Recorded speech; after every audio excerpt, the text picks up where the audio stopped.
Pagi hari ini, Bapak Ibu, kita mau sama-sama ya mendengarkan firman Tuhan. Kalau Bapak Ibu sedang tidak di dalam perjalanan atau aktivitas, Bapak Ibu bisa buka kamera ya untuk kita bisa sama-sama lebih konsentrasi mendengarkan firman Tuhan. Ya, selamat pagi, Kak Edi. Pagi, apakah suara saya jelas? Ya, jelas, Kak Edi. Oke, baik. Shalom semuanya, saudara. Shalom. Ya, apa kabar? Baik.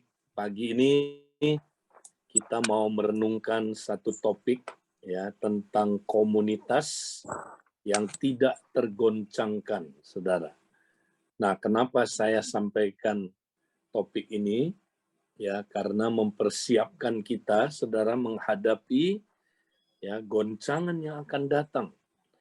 Ya, saudara, mari kita lihat apa kata firman Tuhan ya tentang goncangan-goncangan yang akan datang.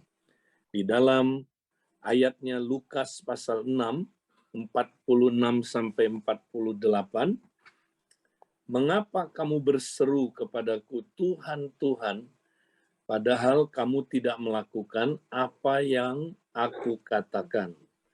Setiap orang yang datang kepadaku dan mendengarkan perkataanku serta melakukannya, aku akan menyatakan kepadamu dengan siapa ia dapat disamakan. Ia sama dengan orang yang mendirikan rumah, orang itu menggali dalam-dalam dan meletakkan dasarnya di atas batu. Ketika datang air bah dan banjir melanda rumah itu tidak dapat digoyahkan, karena rumah itu kokoh dibangun. Nah, Tuhan sudah berkata, saudara, ya bahwa ya di dalam hidup kita akan mengalami goncangan-goncangan selalu, ya. Apalagi di akhir zaman ini. Apalagi saudaraku kita sedang menghadapi saudaraku goncangan-goncangan yang tidak akan pernah ada habisnya, saudara. Ya, saudara-saudara, mungkin ya COVID ini akan selesai. Ya, beberapa negara sudah menyatakan, saudaraku, ini bukan lagi pandemi. Ya, ada kemungkinan bulan ini, saudaraku, masuk bulan Maret ini ya sudah kembali kepada normal. Ya, walaupun COVID ya tetap ada sebagai penyakit, salah satu penyakit seperti flu, ya mungkin kita akan lebih kembali lagi ke normal, saudara. Ya, tetapi goncangan belum selesai, ya, saudara. Belum. Ya, kalau kita lihat, saudaraku, goncangan yang akan datang, ya, kalau kita lihat Alkitab maupun saudaraku secara logis saja, kita lihat, saudaraku, goncangan nggak akan berhenti. Habis ini ada goncangan ekonomi, saudara. Karena 2 tahun kita di lockdown. Ya, goncangan ekonomi akan makin parah, saudara. Ya, goncangan apa, saudara? Ya, goncangan politik. Ya, sebentar lagi, saudara, kita masuk, ya, tidak lama lagi masuk dalam pemilu. Ya, kemudian goncangan apa? Ya, bangsa melawan bangsa, ya, negara melawan negara. Lihat Ukraine, saudaraku. Ya, kita lihat sekarang ini. Ya, itu kan, saudaraku, suku etnik lawan suku etnik, ya kan? Bangsa Ukraine itu, saudara, bagian masih orang Slavik, bahasanya kayak Indonesia sama Malaysia dengan apa? Dengan Rusia, tapi perang. Nah, ini Yesus sudah bilang bangsa melawan bangsa, ya ini kaitannya sama apa, saudara? Suku etnik melawan suku etnik, goncangan datang. Ya, ini bisa meluas kemana-mana, saudara. Ya, kita lihat goncangan apa lagi? Ya, akan ada goncangan rohani. Penyesatan makin banyak, saudara. Ya, banyak orang nanti akan goncang, saudara, karena nggak mengerti pengajaran firman Tuhan, tersesatkan, ya murtad, saudaraku. Nah, itu sebabnya kita harus hati-hati. Saudara, goncangan apa lagi, saudara? Akan datang lagi goncangan alam. ya, yang aneh-aneh, saudaraku. Ya, kita lihat, saudaraku, makin banyak bencana alam akan datang. Ya, goncangan apa lagi, saudaraku? Ya, goncangan mental mengerikan, saudara, hari-hari ini. Ya, makin banyak orang yang stres. Ya, kalau saudaraku diukur secara standar kesehatan mental, saudara, ya makin banyak orang ya boleh dikategorikan, saudara, berpenyakit mental, ya penyakit jiwa. Sebenarnya dikategorikan, ya saudara, berpenyakit jiwa. Bayangkan, saudara, ya dulu ini di Amerika, ya di sini juga udah mulai, ya saudara, umur 12 tahun sebelum pandemi udah pikiran mau bunuh diri terus. Itu banyak sekali saya dengar. Ya, ada pemimpin kita, Michael, anaknya, saudara, itu berumur 12 tahun, dia cerita sama papinya. Dia bilang, "Pap, kenapa, Pak? Teman-teman saya 12 tahun semua tiap hari minum pil antidepresan. Ya, antidepresi, saudara. Wow, umur 12 tahun. Tapi 2 tahun kemudian saya kembali ke Amerika, ya mereka cerita, saudara. Mereka cerita di sekolah yang sama ini. Pak Edi, sekarang bukan lagi 12 tahun, 9 tahun udah berpikir mau bunuh diri. 9 tahun udah minum pil depresan. Ya, saudaraku, dengar, saudara, goncangan mental. Ini goncangan semua datang. Nah, ini seperti yang Yesus katakan. Ya, saudara, kalau rumah yang dibangun, ya di atas, saudaraku, pasir, ya yang tidak punya fondasi, nanti rumah itu akan diserang, saudara. Ya, diserang dari mana? Dari berbagai sisi. Ya kan? Kalau saudara baca, kumpulin semua Injil tentang saudaraku, tentang perumpamaan rumah ini, ya saudara akan menemukan yang diserang saudaraku? Ya, atapnya, dindingnya, dan fondasinya. Loh, rumah itu, saudara, kalau atapnya, dindingnya, fondasinya diserang, itu artinya seluruh bagian rumah itu, saudaraku, diserang. Ya, atap diserang oleh hujan, saudara. Dinding dan strukturnya diserang oleh angin. Ya, kemudian, saudaraku, fondasinya diserang, saudaraku, ya oleh oleh banjir. Seluruh aspek hidup manusia akan, saudaraku, digoncang. Seluruh aspek hidup kita. Dan sekaranglah kita lihat itu, saudaraku, menjadi kenyataan yang lebih real lagi dari sebelumnya. Saudara, sekarang seluruh hidup kita, bagian hidup kita, mengalami goncangan-goncangan, saudara. Ya, nah, saudara, apa yang terjadi? Kalau rumah itu dibangun di atas pasir atau tidak berfondasi, rumah itu pasti akan roboh. Nah, bagaimana dengan hidup saudara? 2 tahun ini saudara roboh nggak? Ya, nah banyak orang, saudaraku, roboh hidupnya, saudara. Ya, goyah, hancur. Kenapa, saudara? Karena tidak punya fondasi yang kuat. Nah, saudara, kalau kita mau, saudara, ya menjadi orang yang tahan goncangan, ya kita, saudaraku, mesti hidup dalam komunitas yang tidak tergoncangkan. Ya, saya percaya, saudaraku, Tuhan Yesus mengumpamakan rumah, ya di sini itu dalam konteks berkaitan sama komunitas. Ya, bukan hanya soal hidup pribadi. Betul, berkaitan dengan hidup pribadi, tapi juga berkaitan dengan hidup komunitas. Karena dia lagi ngomong sama murid-muridnya sebagai komunitas. Ya, saudara, bagaimana, saudaraku, hidup kita? Ya, kita tidak akan tergoncangkan, saudara, kalau rumah kita dibangun di atas dasar batu karang. Nah, ini dia. Batu karang itu siapa, saudaraku? Yesus. Ya. Nah, bagaimana membangun, saudaraku, hidup kita di atas batu karang? Ya, sederhana sekali, saudara. 2 langkah aja. ya, mendengar perkataannya, pengajarannya, ya, mendengar pengajarannya, dimulai dengan khotbah di bukit, ya, dengar ini, karena ini akhir dari khotbah di bukit. Mendengar dengan saudaraku, pengajarannya Yesus. Kedua, melakukannya, saudara. Nah, ini dia. Ya, kalau yang pasif dia mendengar tapi tidak melakukan. Ya, yang tidak punya fondasi adalah orang yang mendengar perkataan Yesus, mendengar, saudara.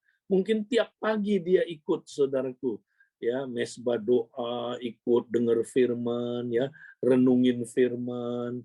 Pertanyaannya, kita melakukan nggak? Ya, kita tiap hari saat teduh melakukan nggak? Ini juga buat saya. Ya, saya juga, saudaraku, ya, ditantang sama Tuhan hari ini. Apakah saya punya fondasi yang kuat? Jadi fondasi yang kuat itu adalah mendengar dan melakukan. Itulah fondasi yang kuat, saudaraku. Ya. Nah, kenapa banyak orang mendengar tapi tidak melakukan? Ya, yaitu orang yang bodoh itu, saudara, yang membangun rumahnya di atas pasir, yang tidak berfondasi. Ya, kenapa, saudaraku? Banyak orang mendengar tapi tidak melakukan. Nah, di Matius ayat ini tidak dijelaskan kenapa, tapi di Lukas dijelaskan kenapa, saudara. Nah, ayat 46. Ini dia, saudara, sebabnya kenapa banyak orang mendengar firman tidak melakukan, saudara. Ayat 46.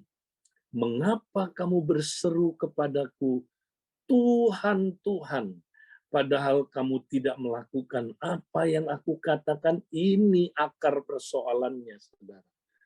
Karena kita berseru kepada Dia, Tuhan, Tuhan, padahal kita tidak mau melakukan apa yang Dia katakan. Ini penyebabnya. Karena banyak orang, saudara, melihat Yesus hanya sebagai juru selamat dan hanya sebagai penolong, ya, hanya sebagai salah satu saudaraku, ya, berhala dia yang bisa membuat dia sukses. Ya, saudara, dia nggak melihat Yesus itu Tuhan. Nah, apa arti Tuhan, saudara? Tuhan dari kata kurios, ya, kurios, saudara. Kalau Tuhan kecil hurufnya kayak begini, ya, itu artinya penguasa tunggal dalam hidup kita. Ya, tapi kalau Tuhan huruf besar semua itu artinya Yahweh, YHWH, ya. Nah, Tuhan di sini, saudara, bukan Allah, ya. Ini gelarnya. Kalau Allah sebutannya. Ya, nah, kita suka terbalik-balik orang Kristen, nggak bisa bedain Tuhan sama Allah. Nah, Tuhan beda sama Allah. Allah itu sebutannya, ya. Tuhan itu gelarnya. Sama kayak saya, saudara. Edileo itu manusia atau manusia, ya, tapi dia gelarnya penatua. Nah, Tuhan itu gelarnya, saudara. Ya, sebutannya Allah. Ya, jadi, nah, makanya orang yang nggak setuju, ya, saudaraku, pengajaran kata Allah, dihapus kata Allahnya. Ya, aneh, ya kan, saudara. Nah, itu nggak benar, nggak tepat, ya, saudara. Tuhan sama Allah nggak boleh dicampur baurkan, beda, ya. Kecuali Tuhan, nah, itu yang besar, itu nama, yaitu Yahweh. Nah, Tuhan di sini artinya penguasa tunggal dalam hidup kita. Dialah penguasa tunggal dalam hidup kita. Jadi Yesus bilang, kalau kamu sebut aku Tuhan, wow, itu artinya kamu akui aku sebagai penguasa satu-satunya dalam hidupmu. Berarti tidak boleh ada penguasa lain. Ya, kalau kamu menyebut aku Tuhan, berarti kamu taat sama aku. Nah, konsepnya, saudaraku, ya, karena, saudaraku, Tuhan itu artinya yang membeli mereka, ya, yang telah menebus mereka. Ya, zaman dulu, saudaraku, ya, itu orang kalau mau punya budak, ya, saya tidak setuju dengan perbudakan, tapi ini ilustrasi aja. konteksnya supaya kita paham. Jadi kalau ada budak di pasar, saudara, ya itu dijual kan. Nah, budak itu, saudara, ya dia punya tuan. Ya, jadi dia harus mengabdi kepada tuannya. Nah, dari situ ya kata kurios, saudara itu. Dia harus apa? Mengabdi kepada kuriosnya, tuannya. Ya, kenapa? Karena pemiliknya hidup dia adalah tuan itu. Nah, kemudian datang satu orang, saudara. Orang ini mau beli budak. Nah, apa yang dia lakukan, saudara? Ya, dia bayar dengan harga tunai dulu. Dia bayar dengan harga tunai. Ya, ketika dia bayar, begitu selesai bayarannya, saudara, langsung budak ini pindah tangan, pindah apa? Penguasa, pindah master, ya tuan, kurios. Dia pindah dari kurios yang lama kepada kurios yang baru. Ya, saudara, pindah tangan. Sekarang dia sudah dimiliki oleh tuannya yang baru. Nah, dia harus mengabdi sepenuhnya kepada tuannya yang baru. Dia harus taat kepada tuannya yang baru. Ya, nah, dia nggak boleh balik lagi kepada tuan yang lama, saudaraku. Nggak boleh. Ya, dia harus full mengabdi kepada tuan yang baru. Nah, demikianlah kita, saudara. Dulu kita budak dosa. Kita budak dunia ini. Kita budak, saudara, kedagingan kita. Kita budaknya setan. Kita, saudaraku, sudah terjual ke dalam dosa. Kita budak. Tapi Yesus datang, saudara. Dialah Tuhan kita. Dia, saudaraku, beli kita dari perbudakan dosa. Dia bayar harga yang begitu mahal. Dirinya sendiri, saudaraku, dia serahkan kepada kita. Mati di kayu salib, saudaraku. Dia beri dirinya sendiri. Begitu mahal harganya, saudara. Untuk apa, saudara? Supaya kita dibayar lunas dan kita menjadi milik dia. Nah, ketika kita udah dibayar lunas, saudara, maka kita harus mengabdi diri kita sepenuhnya kepada dia. Enggak boleh lagi kita mengabdi kepada dosa, kepada kedagingan, kepada dunia, dan kepada setan. Itu tuan-tuan kita yang lama. Yesus penguasa, tuan kita yang baru. Nah, karena dia juga adalah Allah, makanya pakai H, Tuhan. Ya, kalau bahasa Indonesianya. Dia penguasa tunggal hidup kita, saudara. Tidak boleh ada penguasa yang lain. Nah, kalau betul saudara sebut dia Tuhan, hati-hati, saudara. Artinya, saudara mesti taat sama dia. Saudara mesti mengabdi kepada dia. Tapi kalau saudara sebut Tuhan, saudara tidak mengabdi, tidak taat kepada dia. Bahkan saudara mengabdi kepada dosa, mengabdi kepada dunia, mengabdi kepada setan, mengabdi kepada kedagingan saudara, berarti saudara, ya, jangan-jangan saudara belum lahir baru. Ya, jangan-jangan saudara belum menjadikan Yesus Tuhan. Nah, saudara, Tuhan, dia bukan hanya juru selamat, dia juga Tuhan. Bahkan saudara, kalau di Alkitab dijelaskannya dia adalah Tuhan dan juru selamat, saudara. Ya. Seluruh Israel harus tahu ya bahwa Allah ya telah menjadikan Yesus Tuhan dan Mesias, saudaraku. Ya, Tuhan dan Mesias. Jadi kata Tuhan yang pertama, ya. Nah, banyak orang nggak percaya dia Tuhan. Dari mana kita tahu? Dari tindakannya, dia nggak pernah taat. Kalau dia percaya Yesus Tuhan, saudara, ya, dia, saudaraku, pasti taat. Dan untuk diselamatkan, bukankah kita mesti percaya dua-duanya, saudara? Ya, dikatakan kalau kita percaya bahwa dia sudah dibangkitkan, ya, dari kematian di hati kita. Nah, itu kita percaya dia juru selamat. ya, dan mengaku di mulut kita bahwa Dia Tuhan. Jadi dua-duanya kita diselamatkan. Berarti kalau orang hanya percaya Yesus juru selamat aja, saudara, ya dia belum selamat. Belum. Karena dia nggak percaya Yesus Tuhan. Saudara percaya nggak dia penguasa hidup saudara? Dia sudah beli saudara dari dosa. Dia sudah beli saudara. Ya. Nah, saudara, kalau betul dia Tuhan, kita pasti mau taat. Nah, kalau kita taat, saudara, maka pasti kita akan jadi seperti rumah yang dibangun di atas dasar batu karang. Maka saudaraku, goncangan apa aja yang akan datang, maupun yang sekarang ada, kita tidak akan pernah goyah. Kita tidak akan pernah, saudaraku, roboh. Kita akan tetap bertahan sampai kedatangan Tuhan Yesus. Saudaraku, goncangan-goncangan akan terus.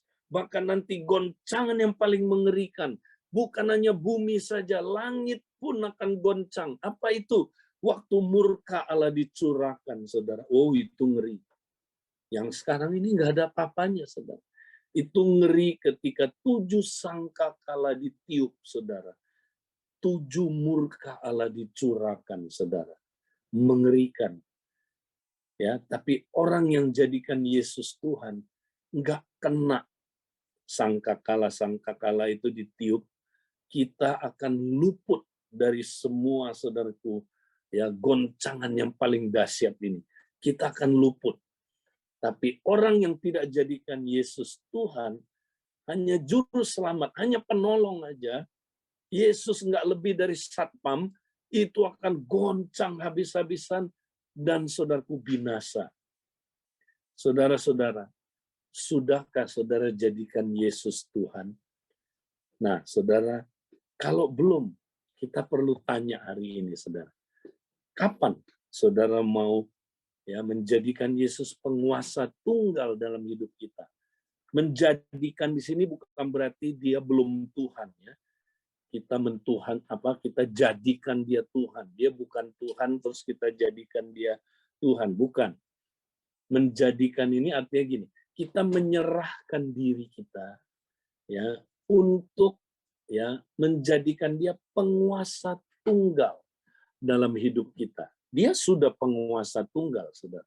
Tapi kita menjadikan dia menyerahkan diri kita supaya dia adalah penguasa tunggal dalam hidup kita. Nah, kalau saudara lakukan ini, saudara akan tidak tergoncangkan. Ya, saya sebut saudara akan jadi komunitas yang radikal. Ya, orang Kristen yang radikal. Nah, radikal di sini, sorry, saya tidak percaya radikalisme dalam pengertian negatif, teroris gitu ya, orang radikal, bukan. Nah, kita lihat apa artinya radikal. Next, ya, saudara, radikal berasal dari kata radix bahasa Yunaninya, yang artinya akar. Radikal artinya gini, saudara, akarnya kuat, itu artinya. Ya, radikal itu artinya ya sampai ke akar-akarnya. Ya, jadi dia menghayatinya sampai ke akar-akarnya. Dia berpikir dan bertindak sampai ke akar-akarnya. Wow. Ya, saudara, itu radikal. Ya, jadi saudara, kita mesti radikal dalam pengertian positif. Kita bukan teroris, ya. Tapi saudara, dalam pengertian positif, kita harus berpikir dan bertindak sampai ke akar-akarnya. Ya, artinya saudara, kita betul-betul menghayati, taat sama Kristus. Ya, kita benar-benar, saudaraku, menghayati pengajarannya dan taat. Itu radikal, saudara. Nah, kalau kita akarnya kuat, saudara, lihat pohon ini, saudara. Ya, makanya tadi Yesus bilang, kalau kita, saudara, radikal, ya, maka kita seperti rumah yang dibangun di atas fondasi batu karang, sama juga pohon. Nah, fondasi ya kalau di pohon itu akarnya, saudara. Kalau akarnya kuat, waduh, pohon ini tidak tergoncangkan. Nah, saudara lihat gambar ini, saudara. Ini pohon redwood, sequoia, yang ada di California bagian utara. Pohon ini, saudara, paling tinggi di dunia, 115 meter. Ya, batangnya aja, saudara, ya itu ya kira-kira 8 sampai 10 meter. Gede kan? Pernah nonton film The Planet of the Apes. Nah, itu bikinnya di sini, saudara.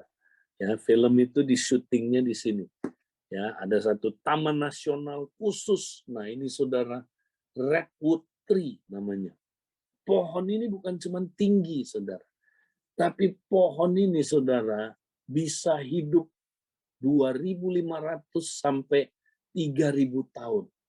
Salah satu pohon tertua, bisa hidupnya tua sekali, saudara. Ya. Nah, pohon ini, saudara, aneh.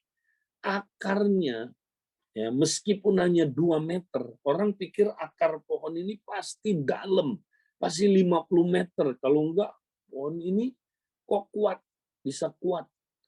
Nah, pohon ini, saudara, walaupun akarnya hanya 2 meter, tapi lihat, ya, baik di atas tanah maupun di bawah tanah, pohon ini saling berjalin akarnya, saudara. Akarnya itu bertautan satu pohon dengan yang lain. Ini pohon komunitas, saudara, yang akar-akarnya ya saling berjalin dengan kuat. Apa yang terjadi, saudara? Ya, pohon sequoia ini, pohon redwood ini, ya dikatakan pohon yang nggak bisa tumbang, kena angin nggak bisa tumbang, kena gempa. Di California Utara banyak gempa, saudara. Pohon ini nggak tumbang-tumbang. Aneh. Ada pohon yang udah 200 tahun mati, tapi pohon ini nggak tumbang-tumbang, saudara. Ya, kenapa, saudara? Ya, karena ini dia radikal. Ya, dia radikal. Dia akar-akarnya kuat, akar-akarnya terjalin menjadi satu. Saudara, kalau kita adalah komunitas yang radikal, maka kita tidak akan pernah, saudaraku, tergoncangkan. Goncangan apa aja boleh datang. Ya, nanti ekonomi boleh goncang, kita tidak tergoncangkan, saudara. Ya, kita boleh aja diizinkan, saudaraku, terjadi kesulitan ekonomi, tapi itu tidak menggoncangkan kita. Ya, tidak membuat kita murtad, tidak membuat kita, saudaraku, mundur dari Tuhan. Kita akan bisa hadapi. Bahkan Tuhan akan, saudaraku, lakukan hal-hal yang luar biasa untuk, saudaraku, menolong kita secara supra alami. Kita akan kuat menghadapi segala tantangan itu, saudara. Karena kita adalah komunitas yang radikal. Nah, sekarang saudara mau nggak jadi komunitas yang radikal? Bagaimana caranya? Bagaimana dong Pak Edi komunitas yang radikal itu? Nah, mari kita lihat, saudaraku. Tadi kita udah dengar ya, komunitas yang tidak tergoncangkan, saudara. Ya, itu kata kuncinya adalah taat. Perhatikan. Taat, ya, kata kuncinya, saudara. Dengar dan taat. Ya. Kita menjadikan Yesus itu apa, saudara? Penguasa tunggal hidup kita. Ya, kalau kita jadikan Yesus penguasa tunggal dalam hidup kita, kita pasti taat. Ya, kita pasti taat. Nah, taat itu bagaimana? Yang disebut taat kepada perkataan Yesus itu seperti apa? Nah, kalau saudara baca di seluruh Alkitab, saya ulangi lagi, ini penting sekali, saudara. Ya, kalau saudara simpulkan semua pengajaran Yesus, saudara, perintah-perintah Yesus, ya, ingat, pemuritan itu adalah pergi ajar mereka melakukan segala perintahku. Ya, nah, perintah Tuhan itu ada 3, saudara. Namanya up, in, and out. Ya, nah 3 ini mesti dipraktekkan ya dalam hidup kita secara simultan, bukan satu-satu. Ya, nah 3 perintah ini, saudara, ya harus kita praktekkan secara radikal. Ya, radikal, saudara. Baru kita benar-benar adalah, saudaraku, ya, umat pilihannya. Kita adalah muridnya. Ya, kita jadikan dia Tuhan. Dia betul-betul Tuhan, kita hambanya, saudara. Ya, nah, bagaimana caranya kita jadi komunitas yang tidak tergoncangkan? Pertama, praktekkan hukum yang terutama, saudara. Ya, the greatest commandment. Ya, apa itu the greatest commandment, saudara? Ya, dengarlah Israel, Shema Israel. Ya, Tuhan itu Allah kita, Tuhan itu Esa. Karena dia Tuhan, ya, Allah kita yang telah menebus kita dari dosa, ya. Kedua, dia adalah Tuhan satu-satunya, tidak boleh ada yang lain. Nah, ini Tuhan satu-satunya, penguasa tunggal hidup kita, nggak boleh ada yang lain, saudara. Itu maksudnya. Maka kita harus apa? Mengasihi dia dengan segenap keberadaan kita. Ya, mengasihi dia ya dengan segenap hati, segenap jiwa, segenap akal budi, segenap kekuatan kita. Nah, itulah hukum yang terutama. Jadi kita mesti mengasihi Allah secara radikal. Ya, radikal seluruh keberadaan kita. Ya, kita harus mengasihi dia mulai dari hati kita, pikiran kita atau jiwa kita, terus kemudian dibagi lagi akal budi kita dan saudaraku kekuatan kita, ya, tubuh kita. Jadi kita mesti mengasihi dia dengan segala keberadaan kita. Ya. Nah, kita mesti serahkan diri kita. Ya. Bagaimana kita mengasihi Allah? Nah, contoh Allah. Bagaimana Yesus mengasihi kita? Kan katanya, kasihilah sesamamu sama seperti aku telah mengasihi kamu, kan? Bagaimana Allah mengasihi kita, saudara? Tahu bagaimana Allah mengasihi kita? Ya, 1 Yohanes 3 ayat yang ke-16. Ya kan, saudara? Bagaimana dia mengasihi kita? Demikianlah kamu tahu, ya, kasih Kristus, bahwa ia telah menyerahkan nyawanya bagi kamu. Nyawanya. Nah, bayangin saudaraku, Yesus yang adalah Allah sendiri datang sebagai manusia, menyerahkan nyawanya. Ya, menyerahkan seluruh hidupnya, saudara. Untuk kita. Nyawanya untuk kita. Habis-habisan. Dia serahkan nyawanya bagi kita. Nah, bagaimana kita mengasihi dia, saudara? Sama seperti contoh yang dia berikan. Kalau dia memberikan nyawanya, kita juga harus memberikan nyawa kita kepada dia. Kita pun harus menyerahkan diri kita, karena dia memberikan dirinya. Itulah covenant, saudara. Dia menyerahkan dirinya, kita menyerahkan dirinya. Ya, itulah pernikahan. Ya, itu saudaraku covenant dengan Tuhan. Maukah saudara mengasihi dia secara radikal? Jadi gimana cara mengasihi Allah? Kata kuncinya serahkan diri saudara. Ya, serahkan diri saudara kepada dia. Nah, itulah ibadah yang sejati, saudara. Makanya tiap hari kita mesti serahkan diri kita 100% kepada dia. Ya, itu penyerahan tiap hari, menyembah dia. Itulah wujud saudara mengasihi dia. Ya, kalau saudara nggak menyembah Tuhan, ya saudara nggak mengasihi dia, saudara. Ya, jadi wujud saudara mengasihi Allah adalah saudara serahkan diri saudara kepada dia. Tuhan, aku serahkan diri. Roma 12 ayat 1. Nah, tapi nggak cukup, saudaraku. Ya, kita harus mengasihi dia bukan hanya dengan ya segenap saudaraku kekuatan kita, tubuh kita, ya. Tapi kita juga menyerahkan diri kita, saudaraku, ya, untuk mengasihi dia dengan segenap saudara? Ya, hati kita, ya, pikiran kita atau jiwa kita.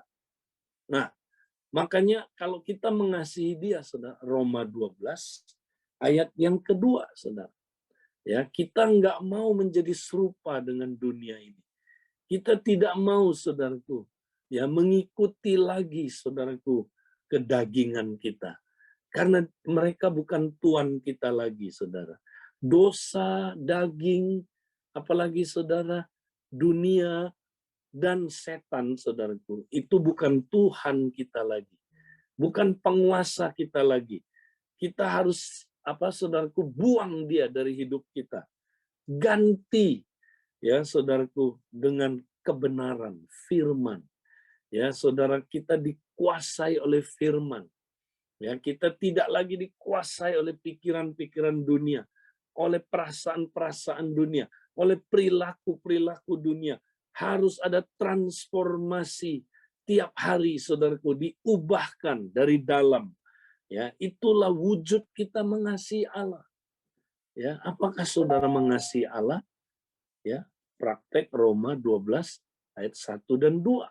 Nah, itu renungan kalau di saat teduh hari ini di industri. Ibadah yang sejati.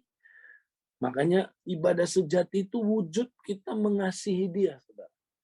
Karena itu demi kemurahan Allah, aku menasihatkan kamu untuk mempersembahkan tubuhmu sebagai korban yang hidup, yang kudus, yang berkenan kepada Allah. Ya, dia bilang gini, saudara, itulah ibadah yang sejati dan saudara, kalau terjemahan lain, ya firman Allah yang hidup dikatakan sebagai saudara, respon yang katanya saudara, respon yang logis, respon yang masuk akal, respon yang semestinya, yang seharusnya. Ya, kalau dia sudah begitu mengasihi kita, maka adalah masuk akal, ya, adalah saudaraku, ya, semestinya kita juga mempersembahkan diri kita. Ya, itu saudaraku, ya, kalau kita mengasihi Allah. Nah, saudara, itu langkah praktisnya, tapi lakukan secara radikal. Apakah saudara radikal? Nah, banyak kita enggak, saudara.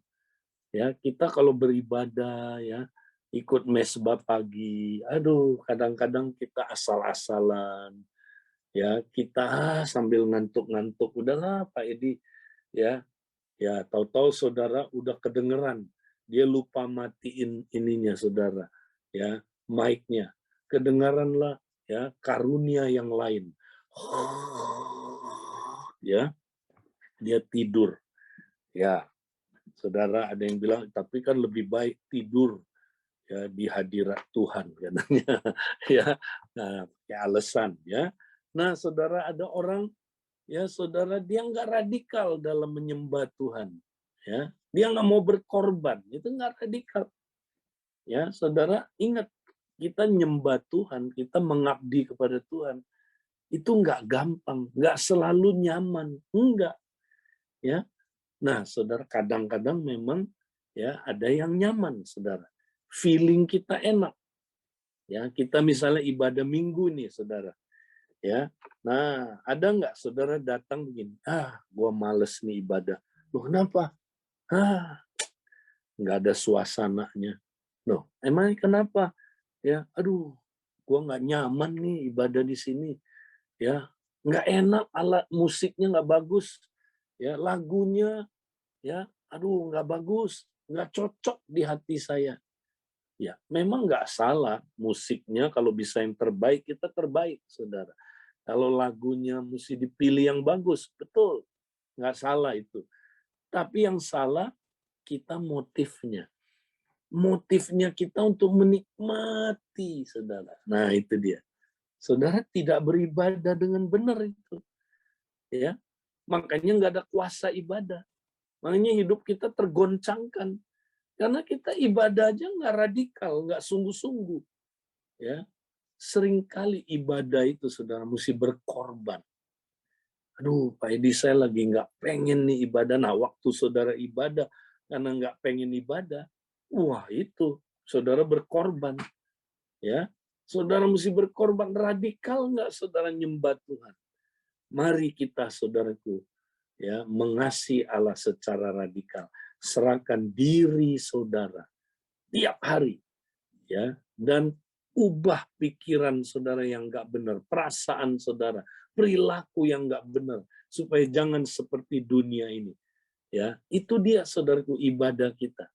Ya, itulah mengasihi Allah secara radikal. Nah, kedua, saling mengasihi dengan radikal. Apakah kita mengasihi anggota kompak kita dengan radikal? Kita mengasihi saudaraku, keluarga kita dengan radikal? Apakah kita mengasihi istri kita? Istri mengasihi suami dengan radikal? Kita belum. Ya kan? Kita mengasihi itu setengah-setengah.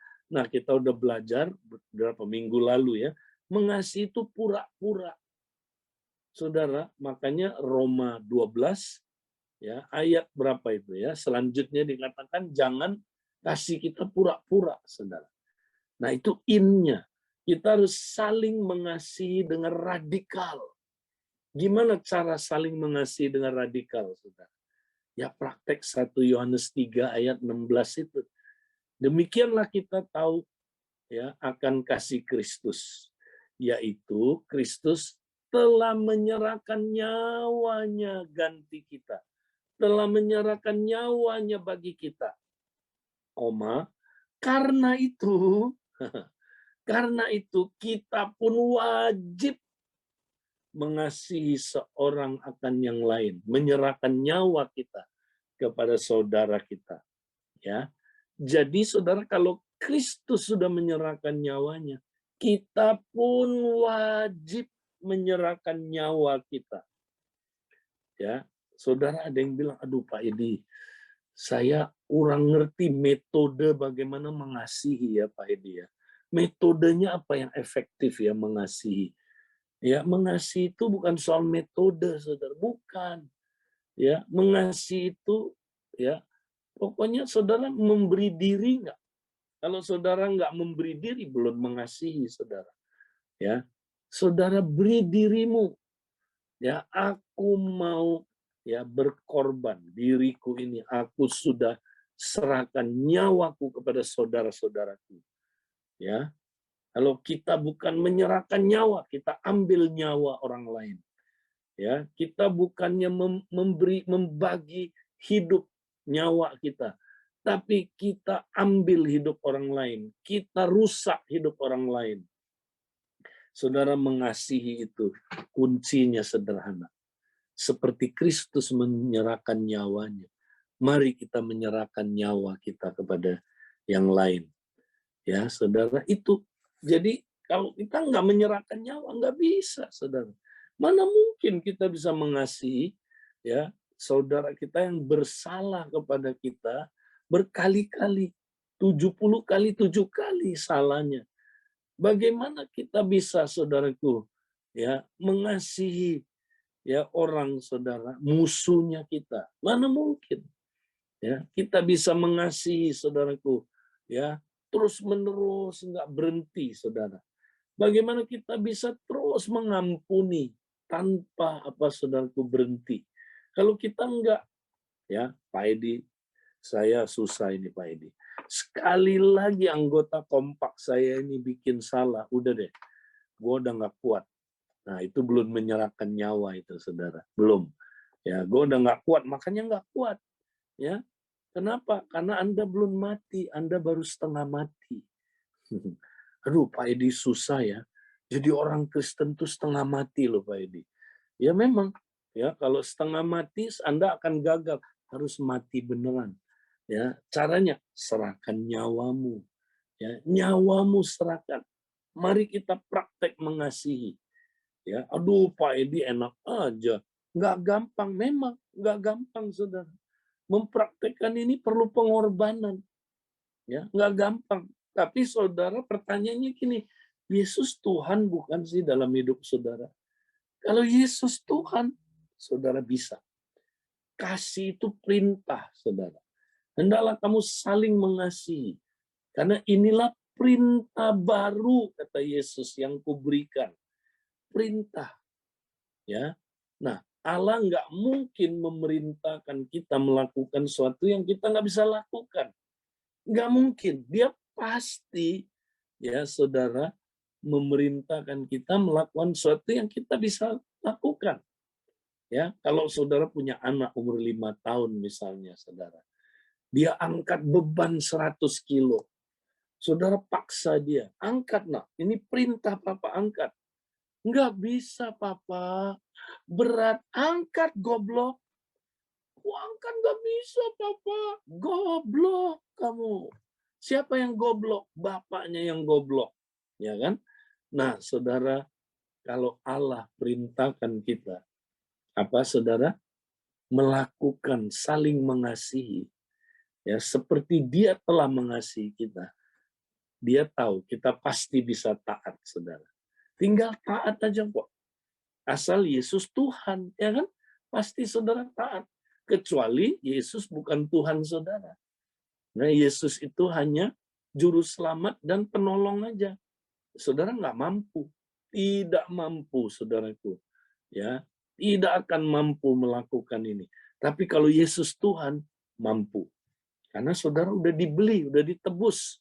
Udah saudaraku jadi miliknya. Bahkan kasih itu sudah ada dalam diri saudara. Ya, Roma 5 ayat 5. Kan kita nggak bisa memberi apa yang kita tidak punya.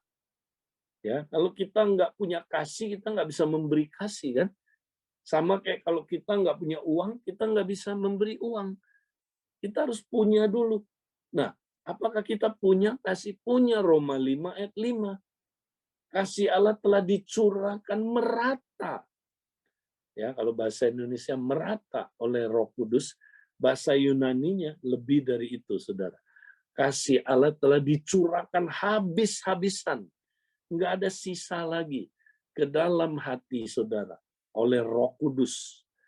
Kasih itu sudah dicurahkan habis-habisan oleh Roh Kudus ke dalam hati saudara. Saudara sudah memiliki 100% kasih itu, saudara. Karena kasih itu seorang manusia, Kristus sendiri. Udah ada dalam diri saudara. Makanya saudara bisa mengasihi. Tinggal taat aja. Makanya ada kuasa dalam ketaatan. Taat aja, saudara bisa mengasihi. Nah, ini cara hidup dalam kerajaan Allah. Kalau Yesus Raja, kalau Yesus Tuhan, ya dia perintahkan kita ya mengasihi saudara. Pasti kita bisa. Ya, karena kasih sudah ada dalam diri kita. Kita bisa mengasihi. Ya, karena saudaraku benih Bapak kita ada di dalam kita. Ya, benih saya turun kepada anak saya. Makanya orang bilang gini, ih, anaknya Pak Edi kayak Pak Edi ya. Ya, benih saya turun ke dia. Demikian saudara, benih Kristus tinggal di dalam kita, ya kan? Kita punya benihnya Kristus. Nah, benihnya Kristus itu punya kemampuan mengasihi seperti Kristus mengasihi. Maka kita bisa mengasihi saudara kita. Bisa, saudara. Dahsyat kalau saudara praktek ini. Ya, kasih aja, taat dengan iman kita mengasihi, bukan dengan perasaan. Kita sering mengasihi dengan perasaan. Ya. Aduh, Pak Edi dulu ya. Waktu saya baru nikah, Pak Edi. Wih, feeling is so good, ya. Aduh, saya mengasihi istri saya, Pak Edi. Aduh, perasaannya sampai saya nyanyi lagu itu, Pak. Feeling, nothing more than feeling. Luar biasa. Ya, apalagi istri saya, cakep banget Pak Edi waktu itu. Ya masih muda, pinggangnya aja, kayak gitar Spanyol Pak Edi. Ya, tapi sekarang setelah dia mirip botol, waduh Pak Edi sekarang dia kok botol Pak Edi. Ya, bukan lagi gitar Spanyol. Ya, dulu ukuran pinggangnya 58, sekarang 85 Pak Edi. Minta ampun, kalau mobil dia dulu ya kayak BMW tahun 2021. Pak Edi, sekarang dia Bemo Pak Edi. Mirip Bemo dia. Aduh, makanya Pak Edi, saya udah courting, udah diskon kasihnya saya. berkurang, Pak Edi. Kenapa? Udah nggak rasa apa-apa, Pak Edi. Nah, itu dia. Banyak orang mempraktekkan kasih sebagai perasaan. Ya, kalau saudara praktekkan kasih sebagai perasaan, perasaan saudara naik turun, ya kan? Kalau lagi berantem, wah, lagi saudaraku perasaannya lagi turun, makanya kasihnya juga turun. Kalau saudara praktek kasih sebagai perasaan, tapi kalau saudara praktek kasih sebagai ketaatan, saya mau taat sama perintah Tuhan, peduli amat lagi senang atau tidak senang, peduli amat lagi ada problem atau tidak. Enggak, saya mengasihi dia sebagai perintah. Aku mau taat. Waktu saudara taat itu, bang, kasih bekerja. Kuasa kasih yang tidak pernah gagal itu bekerja. Dan saudara mengalami kasih. Saudara akan pasti berhasil mengasihi istri saudara yang sesulit apapun untuk dikasihi. Yang mengasihi suami saudara yang sesulit apapun. Ya, mengasihi anggota kompak saudara walaupun dia, saudaraku, aduh, menjengkelkan. Saudara, mari kita praktek saling mengasihi dengan radikal. Yang terakhir, saudara, kita mesti praktek amanat agung dengan radikal. Apakah saudara radikal?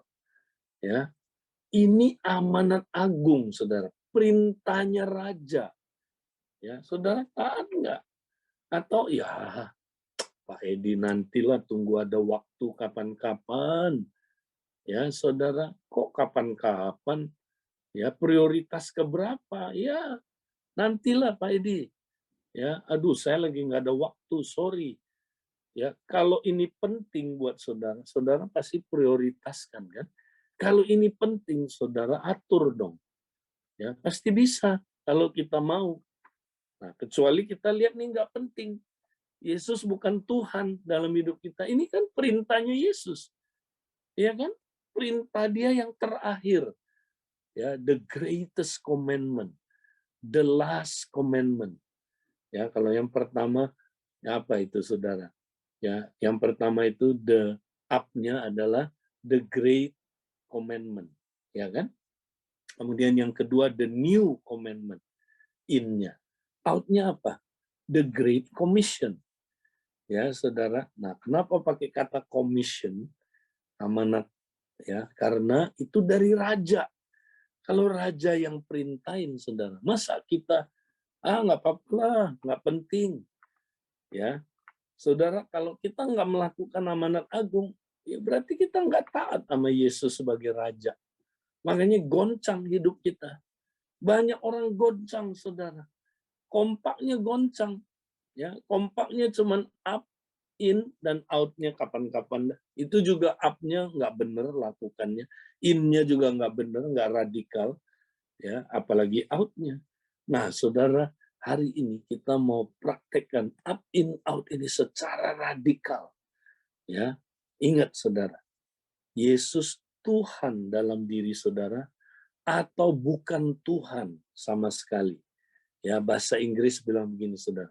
He is either our Lord of all, ya, atau apa saudaraku, or not at all. Ya, apakah dia Allah dari segala-galanya dalam hidup saudara atau bukan segala-galanya buat saudara. Ya, not at all. Ya, bukan segala-galanya buat saudara. Nah, saudara, mari kita lihat yang terakhir, gambar yang terakhir. Ayat ini bilang begini. Nah, Petrus dulu, saudara, sebelum dia ya percaya Yesus dan sungguh-sungguh ya dia ikut Yesus radikal, saudara, ya dia itu pengen sebenarnya saudara ikut Yesus, dia pengen sungguh-sungguh tapi dia jatuh bangun terus saudara.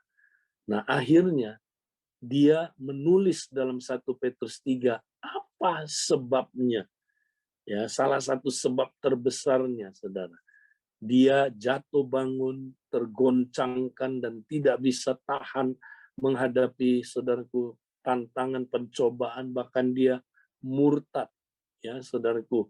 Dia apa saudaraku, ya dia tidak setia, dia, saudaraku, ya ditampi sama iblis, goncang hidupnya, saudara. Nah, kenapa? Dia kasih kita rahasianya, saudara. Ini dia. Kuduskanlah Kristus di dalam hatimu sebagai Tuhan, as Lord. Kuduskanlah Kristus dalam hatimu sebagai Tuhan. Ya, kuduskan Kristus. Maksudnya gini, saudara. Kita mesti ya memfokuskan diri kita. Ya, saudaraku, mengkhususkan diri kita ya hanya untuk Kristus. Itu maksudnya kira-kira begitu, saudara. Kita harus mengkhususkan ya hati kita, itulah menguduskan hati kita, saudara. Ya, kuduskanlah Kristus di dalam hatimu. Ya, jadi artinya kita mau hidup hanya bagi Kristus sebagai Tuhan. Biarlah ya jadikan Yesus Tuhan di hatimu. Itu maksudnya. Mulainya dari hati, saudara. Nah, kita tahu hati itu manusia batiniah kita. Ya, itu ada ruang tamu, saudara. Kita pernah belajar ini kan. Ruang tamu itu ruang apa, saudara? Ruang hubungan kita dengan ya orang luar. Ya, mungkin ini up, saudara ya. Kita, saudaraku, hubungan sama orang luar gimana? Ya, itu ruang tamu kita. Nah, ruang keluarga, hubungan kita ke dalam, saudara, yaitu in. Ya, di mana saudara hubungan kita dengan anak, dengan ibu, ya atau dengan istri, ya saudara, hubungan keluarga. Ya, itu ruang keluarga kita, saudara. Kemudian saudaraku, ruang dapur kita. Ya, itu adalah saudaraku? Ya, itu adalah appetite kita, keinginan-keinginan kita. Apakah itu, saudaraku, ya dipenuhi dengan Kristus, dikontrol oleh Kristus, Yesus Tuhan di sana? Ya. Kemudian ruang tidur kita. Apakah Yesus Tuhan, Yesus penguasa tunggal dalam ruang tidur kita? Itu bicara apa? Covenant life kita. Hati kita setia nggak sama pasangan kita? Atau kita berzina, kita mengotorkan tempat tidur, saudaraku. Yesus tidak jadi Tuhan di sana. Ya, dia hanya Ya, tamu. Oke? Kemudian saudaraku, ruang apa lagi, saudara? Ya, ruang kamar mandi atau toilet. Nah, ini hati nurani kita. Apakah Yesus yang memerintah di situ? Ya, atau hati nurani kita karena tidak diperintah Yesus, kotor, jorok, bau. Ya, ruang perpustakaan kita. Apakah Yesus jadi Tuhan di situ, saudara? Dia menguasai pikiran-pikiran kita, sehingga pikiran-pikiran yang nggak benar kita buang. Buku-buku, ya sumber pengetahuan yang tidak benar di pikiran kita buang yang nggak benar. Kita ganti jadi pikiran yang benar. Ya, saudara. Kemudian imajinasi kita, poster-poster kita. Apakah poster-poster yang baik, gambar yang baik, imajinasi kita, atau imajinasi kita najis, kotor, penuh dengan percabulan, penuh dengan imajinasi yang jahat. Ya, kita suka punya pikiran-pikiran imajinasi yang jahat. Kita perlu bertobat, saudara. Jadikan Yesus Tuhan. Ya, nah, yang terakhir adalah ruang saudara, memori bawah sadar, saudara. Saudara izinkan nggak Yesus ya menguasai sepenuhnya pikiran bawah sadar, saudara. Ya, membongkar balik pikiran bawah sadar, saudara. Mengambil, saudaraku, pikiran-pikiran yang nggak benar. Ya, yang terluka disembuhkan, saudaraku. Konsep-konsep yang salah dibenerin di pikiran memori bawah sadar, saudara. Ya, dia mau pulihkan, saudara, inside out, dari dalam. Saudara izinkan dia, ya, saudaraku, menjadi Tuhan dalam setiap aspek hidup kita. Menjadi Tuhan. Apakah saudaraku masih ingat, saudara, ada orang muda yang punya 10 kamar. Ya, dia satu hari punya rumah baru, dia senang punya 10 kamar, saudara. Wow, kemudian dia saudara undang Yesus datang. Ini ilustrasi aja ya, untuk supaya saudara mengerti. Ya, dia senang saudaraku, dia mau undang Yesus masuk ke rumahnya. Ya, maka dia nyanyi, mari masuk, masuk hatiku, ya Yesus. Ya, maka Yesus masuk ya, karena dia punya rumah baru kan. Dia mau bikin pengucapan syukur, Yesus masuk. Terus Yesus bilang, ya, kamu undang saya masuk. Ya, dia bilang begini, Tuhan. Ya, dia panggilnya si Tuhan, saudara. Tapi dia bilang begini, Tuhan, aku punya rumah baru. Ya, nah rumah baruku ini Tuhan, ya, aduh, kalau aku nggak izinkan Tuhan masuk, rasanya nggak lengkap Tuhan. Tuhan lihat, aku punya 10 kamar Tuhan, di atas dan di bawah. Ya, Tuhan, aku mau berikan Engkau salah satu kamar supaya Engkau tinggal di dalam rumahku ini. Nah, Yesus tidak berbantah-bantah, ya. Dia diberikan satu kamar, dia bilang, "Baik, terima kasih." Ya, xie. Ya, Yesus tinggal di situ, Saudara. Wow, apa yang terjadi, Saudara? Ya, anak muda ini senang. Oh, Yesus ada dalam diriku. Ya, wow, dia senang, dia mulai sukacita. Ya, dia mulai saudaraku ya merasa tenang. Tiba-tiba saudara, ada ketukan pintu, tok tok tok. Ya, dia saudaraku pikir ini siapa ya?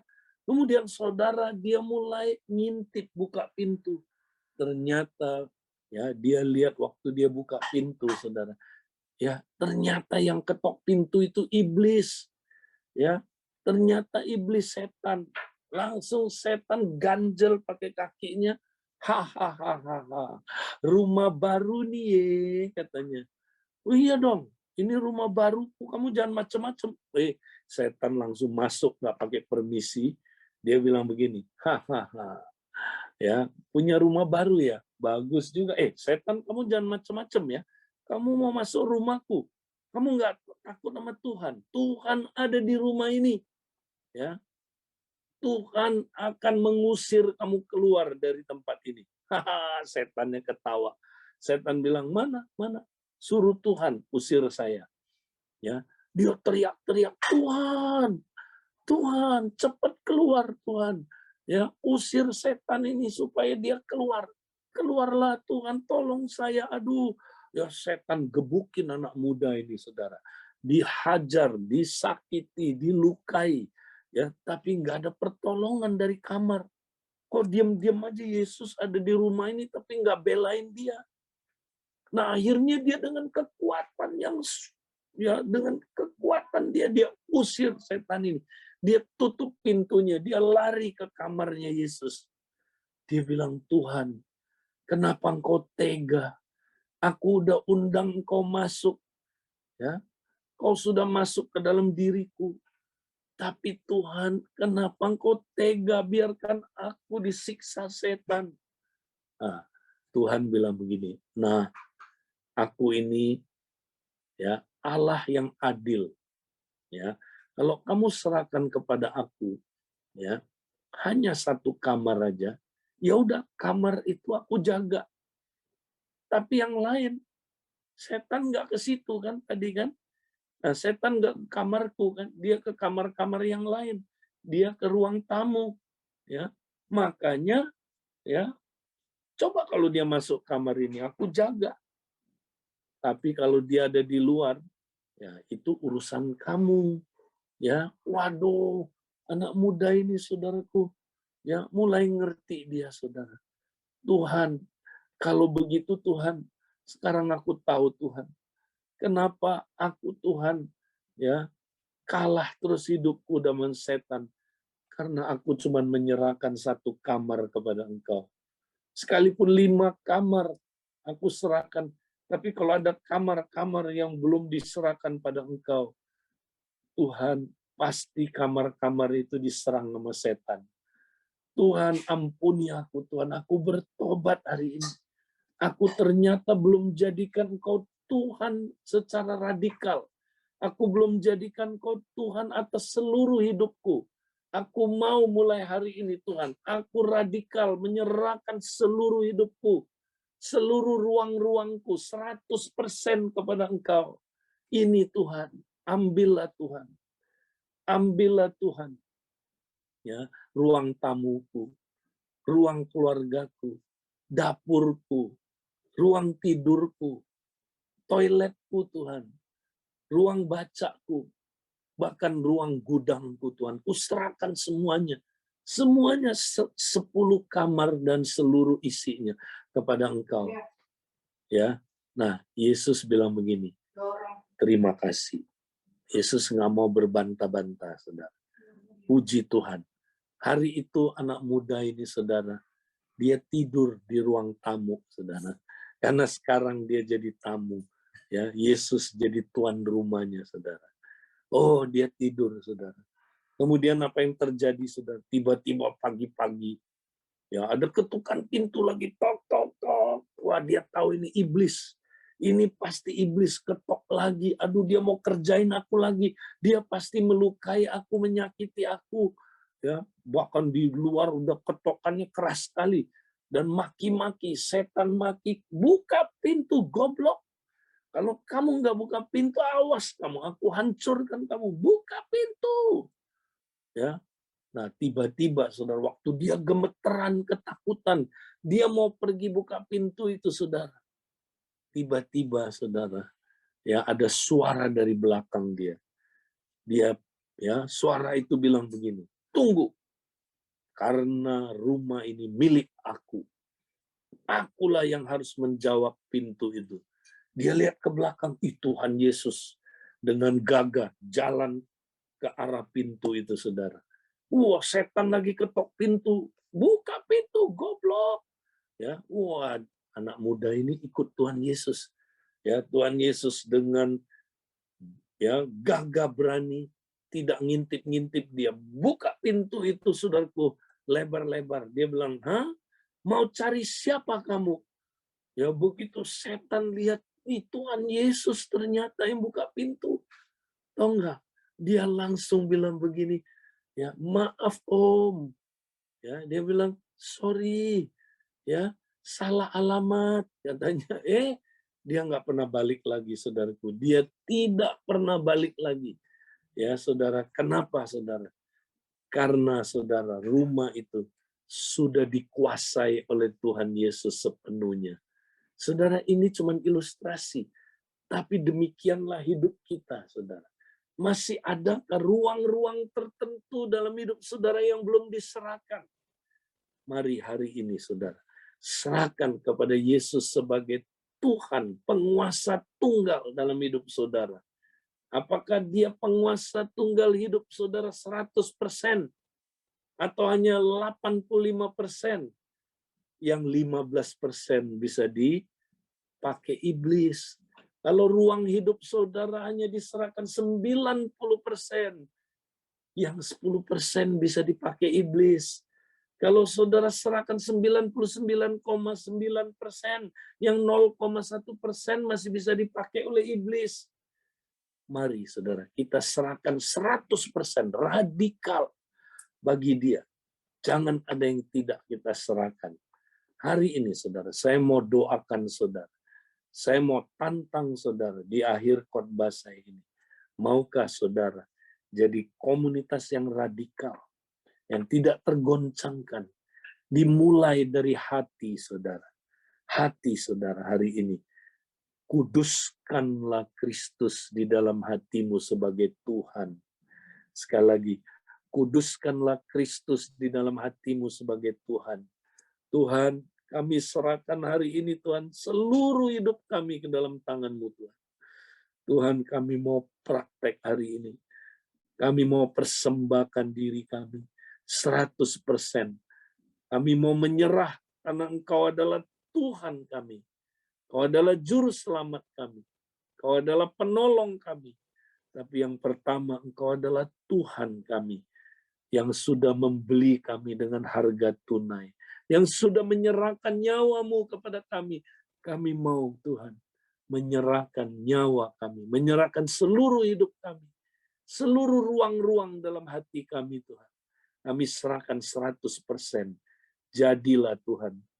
Jadilah pemerintahan-Mu dalam hidup kami. Jadilah kehendak-Mu dalam hidup kami.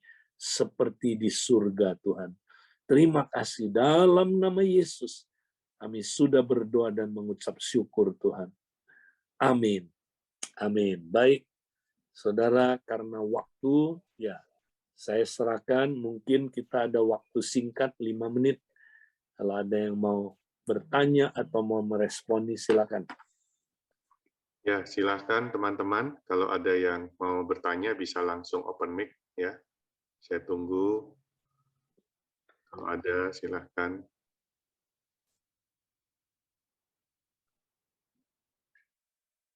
Ya, mungkin nggak ada Kak Edi hari ini Ya. yang bertanya. Oke. Ya. Tinggal dipraktekin ya. Ya, Kak. Taat. Oke, baik. Mengasihi karena taat. Ya. Oke, Mari. terima kasih Kak Edi buat sharing. Sampai ketemu minggu depan. Sampai ketemu. Terima kasih Kak Edi. Ya, Terima kasih Kak Edi. Terima kasih.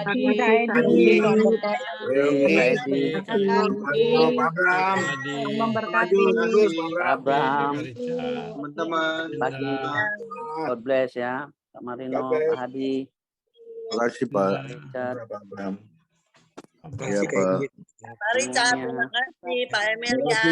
Bu Susi. Terima kasih ya, Bu Bu Emil ya. Susi. Biasa.